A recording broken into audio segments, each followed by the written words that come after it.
How to enable enhanced safe browsing for your Google account. Want stronger protection against phishing, malware, and dangerous websites? Here's how to enable enhanced safe browsing for your Google account. First, open a web browser and go to your Google account. Make sure you're signed into the Google account you want to protect. Next, click Manage your Google account. From the menu on the left, select Security. Scroll down until you find Enhanced Safe Browsing for your account. Click Enhanced Safe Browsing for your account. Now, turn on the switch to enable Enhanced Safe Browsing.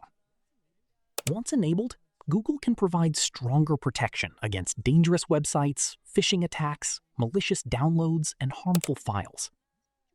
This feature can also provide more proactive protection across supported Google services when you're signed in.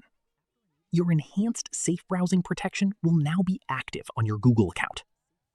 And that's it. That's how you can enable enhanced safe browsing for your Google account. If this tutorial helped you, don't forget to like the video, subscribe to the channel, and I'll see you in the next one.